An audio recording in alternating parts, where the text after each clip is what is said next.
अस्सलाम वालेकुम दोस्तों, दिस इज़ तास्क Qureshi. Welcome to another video. I hope आप सब ठीक होंगे।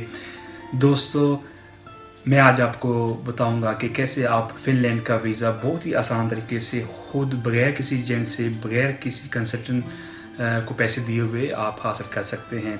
इनकी शराइत को इतनी मुश्किल नहीं है, जस्ट स्टैंडर्ड शराइत हैं। अगर आप उनकी शराइत को पूरा करते हैं तो आपको डेफिनेटली वो वीज़ा देंगे। दोस्तों, फ़िनलैंड की जो नेबरिंग कंट्रीज़ हैं उनमें है नॉर्वे, स्वीडन एंड रशिया। और फ़िनलैंड की जो इस वक्त आबादी है वो है 55 लाख, बहुत ही कम आबादी है।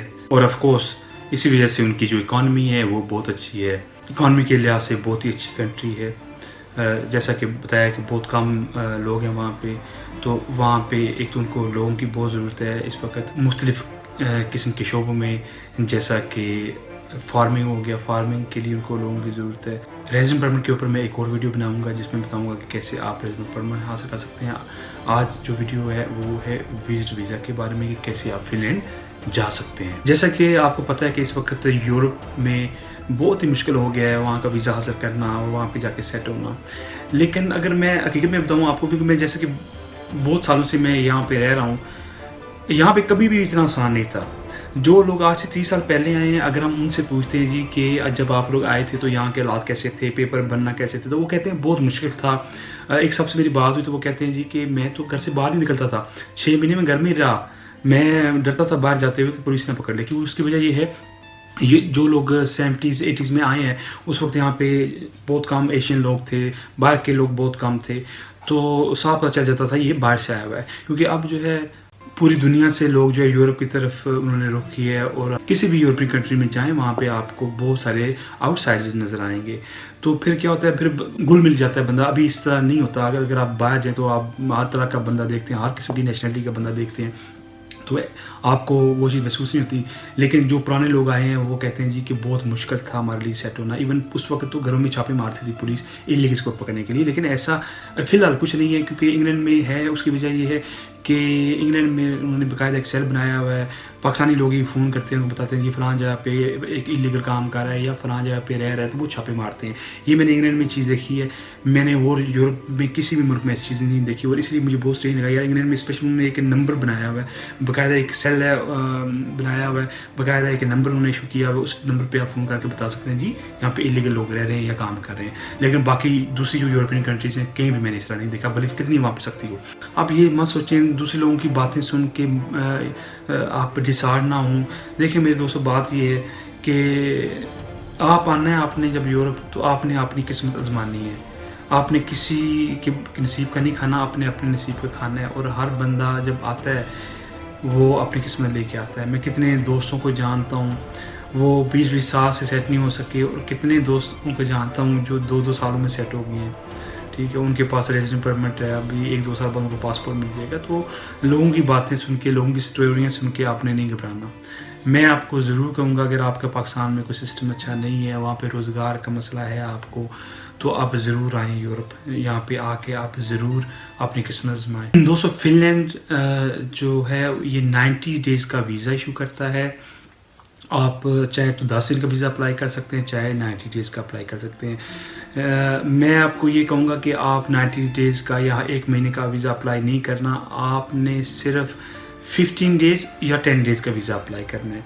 उसकी वजह ये है आपके पैसे कम लगेंगे। आपने ट्रैवल हेल्थ इंश्योरेंस जो बनानी है वो भी आप कम बनानी पड़ेगी। अगर आप फ़र्ज़ करते हैं 1 महीने का वीज़ा अप्लाई करते हैं या 2 महीने का, फिर उस हिसाब से आपको 2 महीने की ट्रैवल हेल्थ इंश्योरेंस जो है वो बनानी पड़ेगी। उसके बाद और भी काफ़ी सारी चीज़ें जो आपने शो करनी है, लाइक फ़ंड्स आपने शो करने हैं पर डे के हिसाब से 38-40 यूरो शो करने होते हैं आपके बैंक में।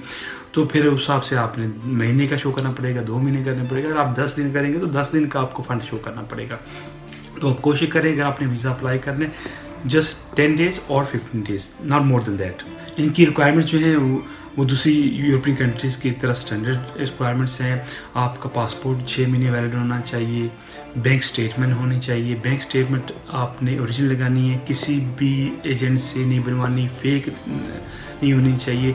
क्योंकि फेक जब आप बैंक स्टेटमेंट लगाते हैं तो आप का 10 साल का बैन लग सकता है, आप किसी भी यूरोपियन कंट्री में नहीं जा सकते। तो आपने जब फॉर्म फिल करना है आपने सच बोलना है। अगर आपका वीज़ा पहले कहीं किसी वजह से रिफ्यूज़ हुआ है तो आपने लिखना है जी मेरा रिफ्यूज़ हुआ था। अगर आप पास रिफ्यूज़ल लेटर है तो भी आप साथ लगा दें। अगर आपका वीज़ा पहले रिफ्यूज़ हुआ है और आपके पासपोर्ट पे एक रिजेक्ट की जो होती है रिफ्यूज़ल की स्टैम्प वो लगी है तो बिल्कुल परेशान नहीं होना, नया पासपोर्ट बनाने की ज़रूरत नहीं है। आप अल्लाह का नाम लेके पूरे डॉक्यूमेंट जो है उनको मुहैया करें, आपका वीज़ा लगने के 99% चांसेस हैं। आपको फॉर्म चाहिए, 2 रीसेंट फ़ोटोग्राफ चाहिए, आपके आईडी कार्ड की आपको फ़ोटो कापी चाहिए। अगर आप फ़र्ज़ करें किसी और कंट्री में रहते हैं जैसा साउथ अफ्रीका में या सऊदी अरबिया में बहुत सारे पाकिस्तानी भाई रहते हैं, दुबई में, एमिरेट्स में रहते हैं, तो ऑफ कोर्स उनको अकामा मिलता है या आपको रेजिडेंट परमिट लगता है, वो भी साथ लगाएं। उसका फ़ायदा ये होता है जब आप वीज़ा अप्लाई करते हैं तो फिर आपके वीज़ा लगने के चांसेस बढ़ जाते हैं। भाई ये तो ऑलरेडी किसी थर्ड कंट्रीज़ में यानी कि दूसरी किसी कंट्री में रह रहा है, वहाँ पे जॉब वगैरह कर रहा है, तो उसमें चांसेस बढ़ जाते हैं वीज़े के, तो वो भी आपने साथ ज़रूर लगाना है। FRC family registration certificate NADRA से जो मिलता है वो आपने लगाना है। अगर आपकी फैमिली बहुत बड़ी है तो कोशिश करें, जैसा मैंने पिछली वीडियो में बताया है, कि जब आप फैमिली फार्म लेने जाते हैं उनसे तो उनको कहें नादरा वालों को कि मुझे जो है मेरा नाम इसमें लिखें या मेरी माँ बाप का, बाकी बहन भाइयों का नाम निकलवा दें। क्योंकि जब बहुत बड़ी फैमिली आप शो करते हैं तो वो फिर क्वेश्चन करते हैं जी हाँ जी आपके बहन भाई हैं, क्या करता है, कैसी सर्कमस्टेंसेस हैं आपकी फैमिली के, देखिए सवाल वगैरह ज़्यादा करते हैं। तो बेहतर है आप उस फैमिली जो रजिस्ट्रेशन फॉर्म है उसमें अपना नाम ही रखें और माँ बाप का रखें, बाकी सब बहन भाइयों को निकलवा दें। अगर आप जॉब करते हैं तो आपकी जो कंपनी है उनसे आपने एक लेटर लेना है जिसको कवरिंग लेटर कहते हैं, जिसमें लिखा होना चाहिए कि आप उनके पास जॉब करते हैं, किस ओहदे पे जॉब करते हैं, क्या आपकी सैलरी है, कितने अरसे से आप जॉब कर रहे हैं। या अगर आप स्टूडेंट हैं, अगर आप यूनिवर्सिटी या स्कूल वगैरह में पढ़ते हैं तो प्रिंसिपल से एक लेटर लेना है कि ये हमारे पास फ़लाँ क्लास में पढ़ते हैं, ये नाम इनका, ये डेट ऑफ बर्थ है और ये छुट्टियों पे जाना चाह रहे हैं।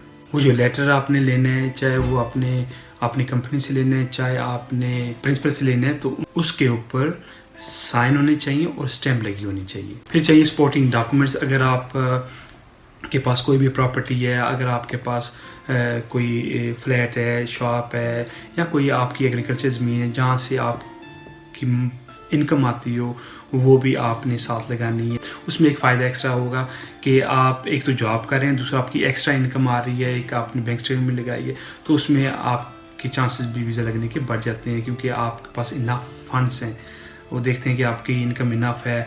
इसमें एक तो ये चीज़ है, वो इसमें ये भी शो होता है कि आपके जो रूट्स हैं आपकी कंट्रीज के साथ कितनी मजबूत है। यानी कि अगर पाकिस्तान में एक बंदा रहता है, वो जॉब भी कर रहा है, उसमें 20-30 हज़ार रुपया कमा रहा है, 40 हज़ार कमा रहा है, उसके बाद उसकी कोई शॉप है, प्रॉपर्टी है, वो भी काफ़ी लाखों की होगी, करोड़ों की होगी, या उसका जो रेंट आ रहा है, तो उसमें उनको पता होता है ये बंदा यूरोप में जाके स्लिप नहीं होगा, ये लाजमी वापस आएगा। NTN सर्टिफिकेट चाहिए आपको, वो FBR बना के देती है। अगर आप कोई बिज़नेस करते हैं तो अगर आप टैक्स रिटर्न भरते हैं हर साल, अगर वो भी उसके कोई पेपर हैं वो भी साथ लगा दें। होटल बुकिंग आपने लगानी है, होटल बुकिंग कंफर्म आपने लगानी है। कोशिश करें पैसे पे कर दें, जो 10 दिन आपने जाना है किसी भी होटल में, तो वो ज़्यादा सही है। उनको कंफर्म हो जाता है जी बंदा ये जा रहा है और इसने पेमेंट कर दी है। उसके बाद कंफर्म रिटर्न टिकट चाहिए आपको। ट्रैवल हेल्थ इंश्योरेंस चाहिए जो 30,000 यूरो कवर करने चाहिए आपकी ट्रिप को। ये जो चीज़ें हैं ये आपका ट्रैवल एजेंट आपको बना के देगा। हेल्थ इंश्योरेंस आपका ट्रैवल एजेंट बना के देता है। उसके बाद टिकट भी आपका ट्रैवल एजेंट आपको बना देगा। जो बुकिंग है होटल की वो ट्रैवल एजेंट भी बना के देता है। आप खुद भी ऑनलाइन पे कर सकते हैं, बुकिंग कर सकते हैं। अगर आप शो करें कि आप शादीशुदा हैं तो बच्चों के बेर फॉर्म भी आपने लगाने हैं। उसके बाद इनकी जो वीज़ा फ़ीस है वो $60 है। अगर आप VSF या जेरी के ज़रिए आप वीज़ा अप्लाई कर रहे हैं तो फिर उनकी भी कुछ एक्स्ट्रा फ़ीस होती है जो कोरियर की होती है, वो 3 से 5 हज़ार तक होती है। क्योंकि जो 4 या 5 हज़ार फ़ीस है वो इसलिए होती है अर्जेंटीना कि आपका पासपोर्ट जल्दी आ जाता है वापस। अगर आप नॉर्मल स्टैंडर्ड फ़ीस जमा कराते हैं फिर उसमें कुछ वीक्स होते हैं वो जो लगते हैं। इनका जो वीज़ा पीरियड है वो 14 से लेके 28 डेज़ है। तो दोस्तों ये था वीज़ा प्रोसेस। आई होप आपको सब चीज़ें समझ आ गई होंगी। अगर आपको कुछ समझ ना आई हो तो आप कमेंट्स के ज़रिए भी मुझसे पूछ सकते हैं। अदरवाइज़ आपको स्क्रीन पे नज़र आ रहा होगा मेरा इंस्टाग्राम, आप ज़रूर इंस्टाग्राम पे आएँ, वहाँ पे मैं ہمیشہ اپڈیٹس دیتا رہتا ہوں. If you like my video don't forget to subscribe my channel and click the bell button. اپنا اور اپنے اہلِ خانہ کا، ماں باپ کا بہت بہت خیال رکھیں. 10 کچھ اجازت. اللہ حافظ.